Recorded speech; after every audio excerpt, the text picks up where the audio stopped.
What's up, everybody? Welcome to the channel. Thanks for clicking in on it today. And as you've seen with the title, we're doing a lighting review, or let's call it a night review on the the Mazda 3. Yeah, the reason I'm thinking Volkswagen is because I did have some things I wanted to talk about. This car, the Mazda 3 versus the Volkswagen Jetta. And I'll talk about a little bit of that stuff right now. It's around 7:30 in the evening. This is my second day of driving the Mazda 3, and when I do reviews on cars, and I want to be able to drive them and really get a feel for the vehicle. I think it's a little bit tough to talk about a car by just reading on the magazines or reading on the internet about the car and then going to the car store or finding a friend and then doing a review for the first time.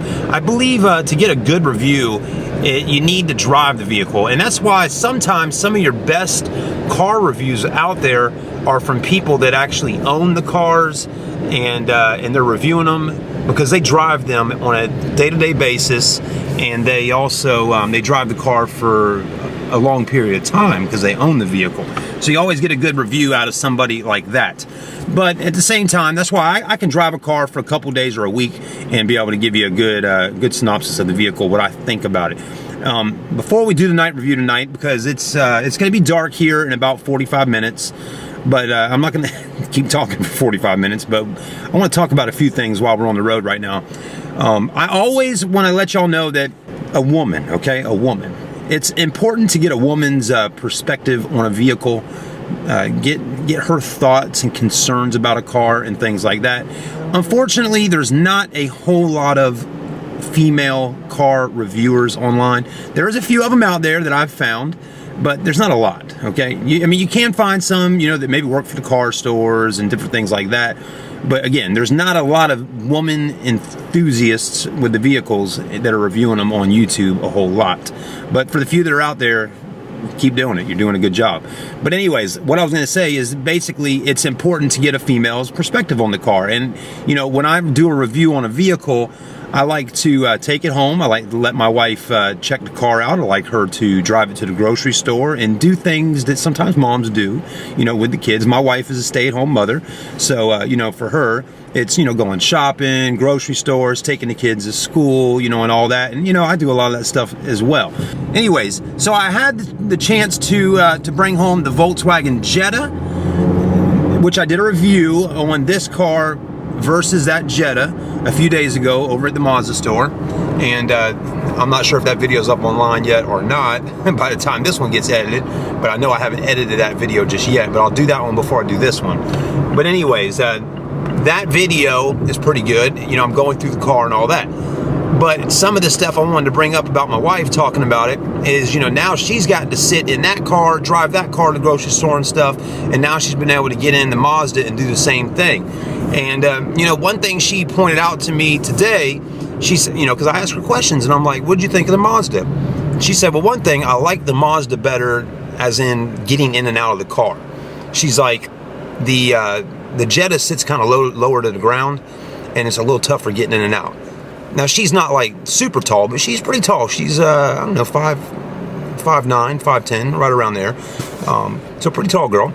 And but like she said, it's a little tough getting in and out. I mean, it's not like hard for her to get in and out, but again, it just takes a little bit more work getting in and out of the Jetta than it does the Mazda. This car sits up a little higher, it seems like.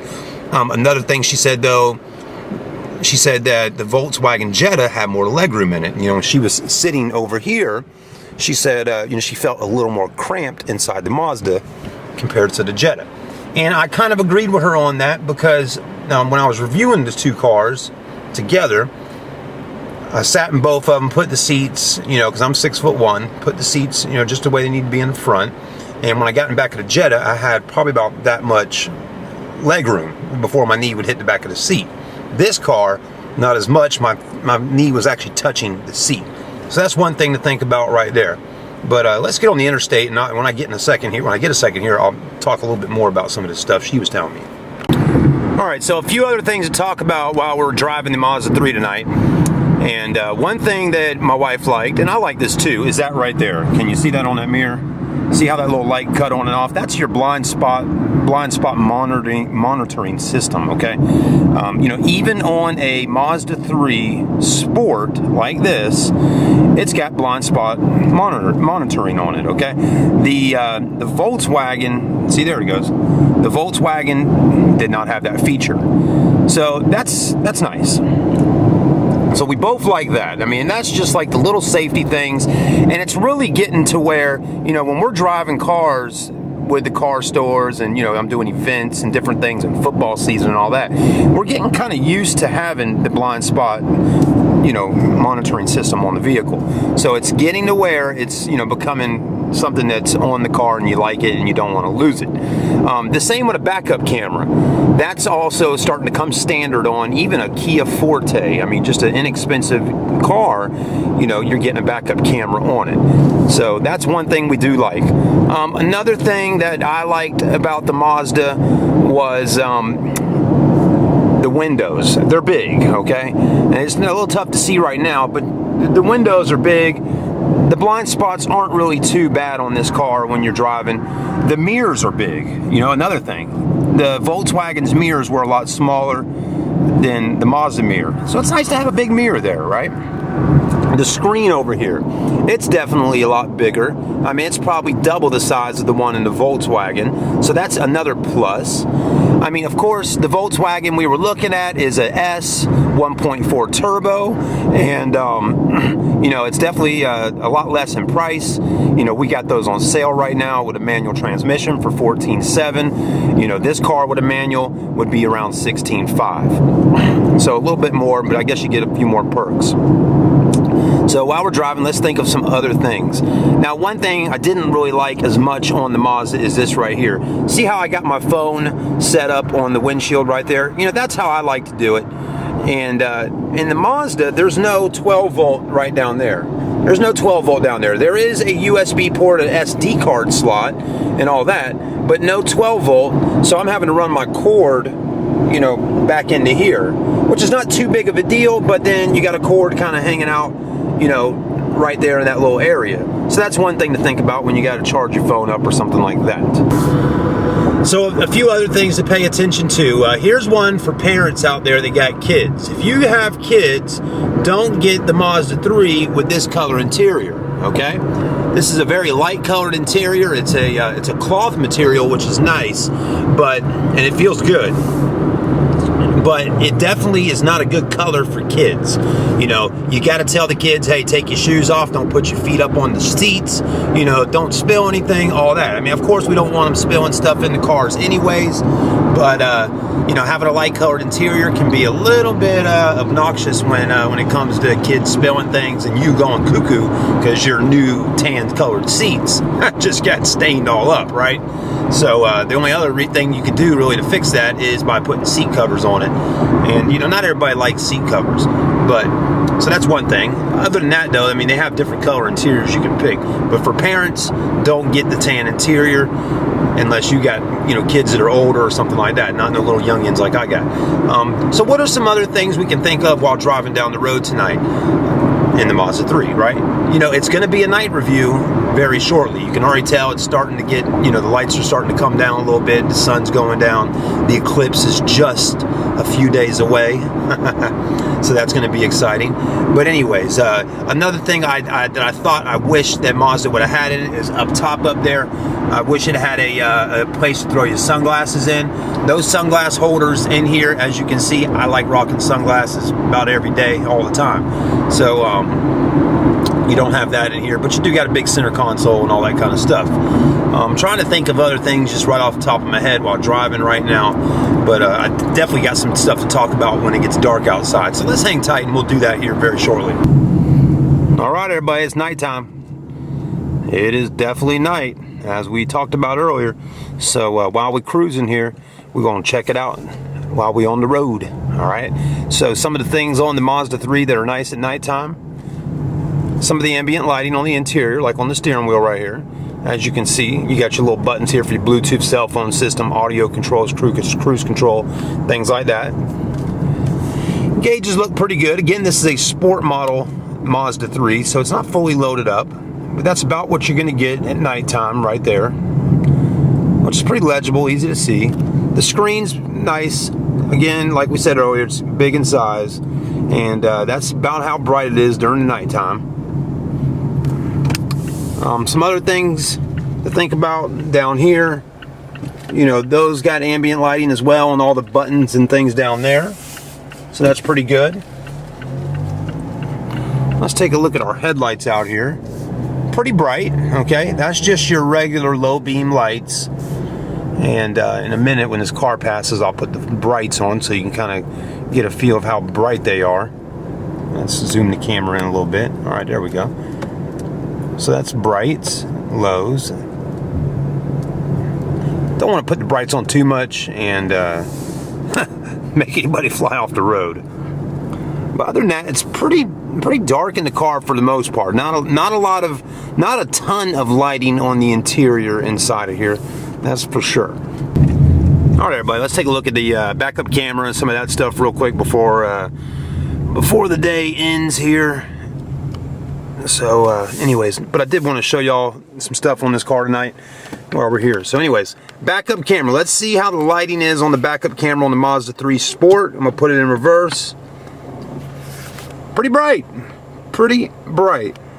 I mean, it's not a rainy night. It's not you know, it's not too hot out there right now, but that's what you got going on. It does look like you got some settings right up here to adjust things. Let's look at that real quickly. Contrast, brightness is what we're on right now. Contrast. I guess you do tint, color, reset, all that. But that's about what you get on your backup camera at night. I mean, again, you do got some lights and light bulbs and things, you know, kind of back there where the backup camera is for your license plate. So the reverse lights definitely light up the ground pretty good though. So that's not too bad.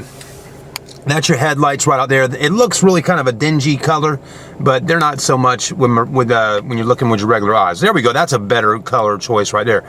But that's that. These are the brights. Pretty bright. Not bad. All right, let's pull the car in the driveway and take a look at some of the exterior lighting on the outside. All right, so as usual, you know, I thought I was going to be going into the house, but my wife's like, Chad, did you get the soy sauce? Like, soy sauce? Yeah, the soy sauce I told you to get before you come back home. Oh, let me go back to the grocery store. So, Chad's on the way to get some soy sauce. But hey, actually, that's going to work out okay. So we can actually take a look at the lighting on the car in the parking lot out here by the grocery store. Get a little better look. All right, got the soy sauce, got a few other things. Let's hop out real quick before I head home and take a look at the lighting on the Mazda 3. All right, so let's check it out, see what it's all about. Again, sport model. Got a little condensation on the camera lens right now, so definitely gonna have to get that off. Hold on. Whoop.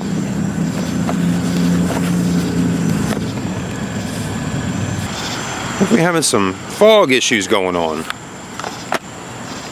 It's so humid.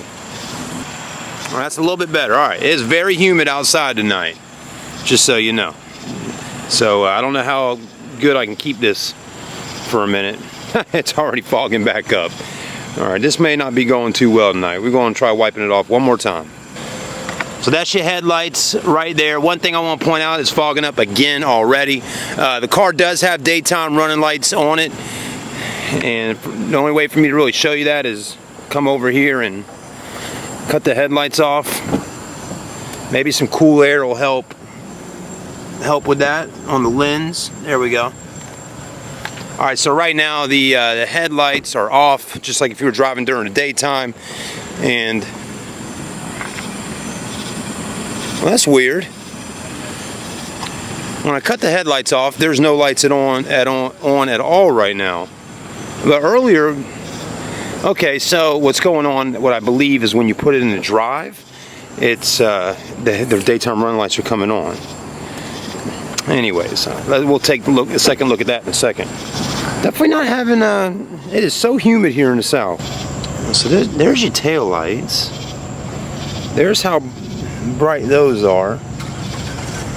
Alright, that's about all I can do right now. It is so humid I can't even really film outside right now. get y'all a good shot of the lighting. But you do got some lights there, your projector bulb, your brights are right on the inside there, so regular headlights, you know, low beams, high beams. And that's about it. This car doesn't have, it's got blinkers down there in the bottom bumper, but no fog lights on it. Anyways, let's hop back in. It's crazy, by the time you sit back in the car, the camera lens already, the fog just goes away. Anyways, that just to show you how hot it is outside. All right, so let me cut the headlights off. Let's take a look and see if the daytime running lights actually cut back on. So I got the headlights are off.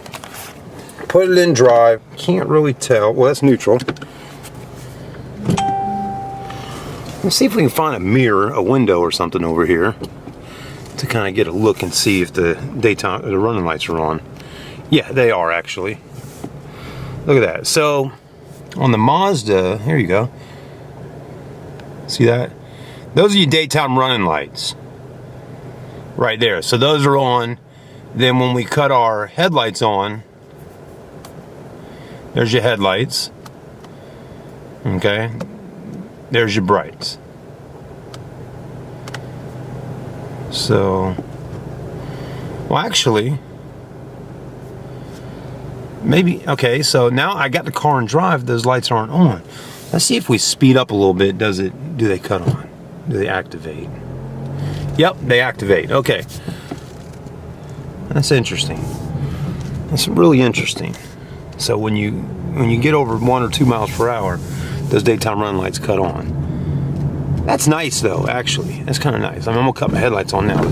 But that's nice that those cut on when you start moving. Because have you ever sat somewhere before and kind of just wanted no lights on, but you want to have the car running to keep it cool, but you didn't want all the lights on the car because you're trying to be kind of quiet and secretive, and maybe nobody sees you parked there, but you don't want to have the car, you know, not running because you want to have the AC blowing on you, or you want the heat running. So that's a nice thing that it does that. All right, that's about it, folks, for tonight. If you're still watching, congratulations, okay? This video definitely got a little drawn out. But anyways, and maybe, you know, if you're shopping for a Mazda 3 right now and you're looking at the sports, at least you got a little more detailed information on the lighting of the car during the nighttime while watching with me tonight. Have a good one, everybody. Make sure you like, comment, and subscribe. I'm Chad, signing out from Charleston Car Videos. Special thanks to Stokes Mazda Superstore for letting us test out the car tonight. We'll see you soon.